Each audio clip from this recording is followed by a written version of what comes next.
Hello everyone. In this situation, Glynis presented to NP with increasing shortness of breath. NP was not 100% sure whether it is exacerbation of heart failure or infection.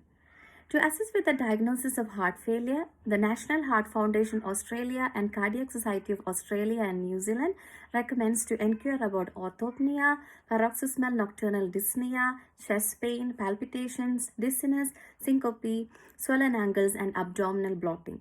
It also recommends to assess heart rate, ECG, rhythm, blood pressure, respiration rate, temperature, jugular venous pressure status, peripheral edema, sacral edema, ascites, hepatic congestion, heart and lung auscultation to look for gallops, murmurs, crackles, wheeze, and air entry.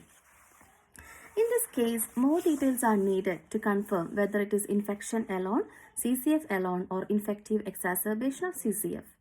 If there is history of fever, chills, purulent sputum, elevated white blood cell count, antibiotics can be started. Allergy history needs to be gathered prior to prescribing. Here, Glynis is found to be allergic to amoxicillin, so it can be stopped. Evidence suggests to delay antibiotics to avoid antibiotic resistance and to improve innate immunity. It is found that Glynis is on metoprolol tartrate 50 mg daily. Therapeutic Guidelines Australia and CSANS recommends that Glynis needs to be changed to a heart failure beta blocker like metoprolol succinate extended release, nebivolol, bisoprolol, or carvedilol. It says to start low and go slow. So Glynis was on wrong metoprolol. Also, CSANS and Therapeutic Guidelines recommends to titrate beta blockers if patient is stable and euvolemic. So the up titration of metoprolol was also wrong for Glynis. High dose of wrong metoprolol has a negative inotropic effect on heart, worsening heart failure and decreasing cardiac output, which might have made her dizzy and weak. Here, beta blocker is not stopped abruptly because it can cause arrhythmias, hypertension, angina, and MI.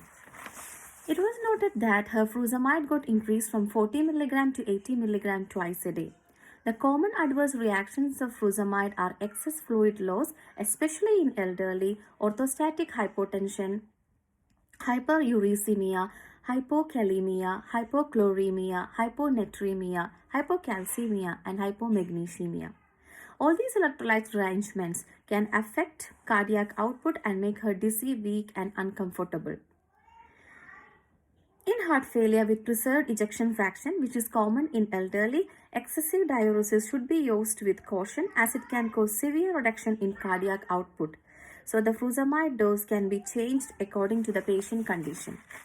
With all these issues with wrong medication up titration, potential excessive diuresis, allergic reaction, potential infection, potential exacerbation of heart failure, and for identification of precipitating factors of CCF like arrhythmias, myocardial ischemia, myocardial infarction, nutritional deficiencies, dietary lapse, lack of medication compliance, thyroid problems, I'm taking a decision to make arrangements with medical officer to transfer Glynis to hospital via ambulance, air or road mode.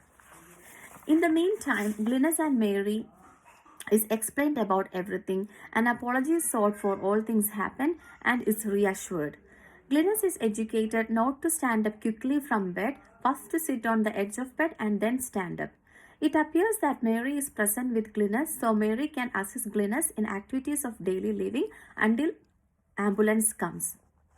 Low salt diet and food restriction is reinforced. Mary is advised to pack a bag for Glynis' hospital stay. Mary is also advised to call 000 if anything goes wrong. Hopefully the ambulance can get their place. She will be followed up at the hospital by me and thereafter in the clinic. Thank you.